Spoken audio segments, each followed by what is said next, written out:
Well, to absolutely no one's surprise, the House and Senate worked into the weekend and into the wee hours to pass another terrible stopgap spending bill that continues to bankrupt America and mortgage the future of generations to come. $33 trillion in debt, and nobody seems to care much. This is why, by the way, it's exactly what I predicted would happen. No government shutdown, just another IOU to our kids and grandkids. And in the spotlight now is Florida Congressman Matt Gaetz, who was among a small group of Republicans that killed an earlier budget deal that would have cut spending for 8% for about a month and added some security measures at the southern border.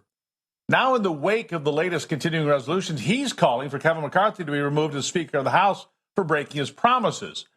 But Gaetz may have overplayed his hand with some. I believe Gaetz is right about having 12 separate appropriations bills to run the government, but he wasn't going to force that to happen by the end of the fiscal year this year on September the 30th. Seems to me his constituents and the nation would have been better off, better served going with the first bill instead of going with brinksmanship that ultimately failed. And now Gaetz has become the target himself of several angry Republicans that are trying to take him out. They're tired of his approach to politics, and they're now preparing a motion to have him expelled from Congress altogether. Of course, that has nothing to do with calling for McCarthy's head, at least not directly, because that investigation before all of this, it started before all of this, but it's directly tied to an ethics investigation into his behavior and a pending report. Now, according to one outstanding report, there are Republicans behind the scenes that just don't like Matt Gaetz. They say he is a very smart guy with very few morals. So if the ethics report that is almost complete comes back with findings of guilt, he may well find himself on the wrong end of that chamber and get the boot.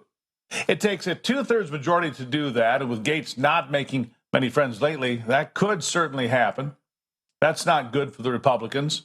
It's not a good look at all. Again, I agree with his point on 12 bills, all to be debated separately, but we're not there yet, in my humble opinion. Will we ever get there? I don't know. But we're not there right now. And of course, every Democrat would gleefully vote to expel Matt Gaetz, as they're dealing with their own problems involving Senator Bob Menendez of New Jersey and his pending bribery and corruption charges that were recently unveiled. Ah, yes. Washington in the fall is such a nice place. Yes, such a nice place this time of the year. Fall's in the air, and so is the smell of the rotting institutions and the very flawed people that work there. Yes, the swamp is deep and dark and dank.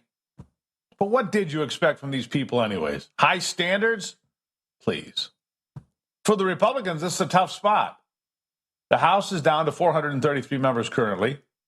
The GOP has a razor-thin margin, and George Santos is already facing federal charges for his charade to get elected in 2022. So if he and Gaetz are in trouble, that'd be two more Republicans. If they remove the margin, something like 2 votes. 2. On Sunday, McCarthy told ABC this is a personal matter with Gaetz targeting him. Here's what he said. This isn't personal. Some people make policy disagreements personal because their own policy failures are so personally embarrassing to them. I hold no personal animus to with any of my Republican colleagues, by the way, including my Republican colleague you're about to have on next, who's had some pretty terse words for me. But at the end of the day, this is about spending. This is about the deal Kevin made in January. I do resent the fact that Kevin is owned by lobbyists and special interests. That sounds personal, by the way. No, it's not personal. It's substantive. An attack on the guy's integrity. Well, it is an attack on the system that he has used to obtain the speakership. I am fighting for a different system, one based on spending guardrails, agreements on process. Kevin promised us 72 hours to read the bill. We didn't have it. He promised us $100 million wouldn't go onto the suspension agenda without the opportunity for amendments. Broke that deal, too, and he promised us we'd return to pre-COVID spending levels. There is almost no promise he hasn't violated. So McCarthy says it's personal. Gaetz says it's not. Kind of seems like it might be, though. But with the newly minted continuing resolution signed by Joe Biden over the weekend, Gaetz has plenty of ammunition, but it looks like it might be his own political demise that comes from his current mess. It's not a good place, like I said, for the Republican Party to be right now.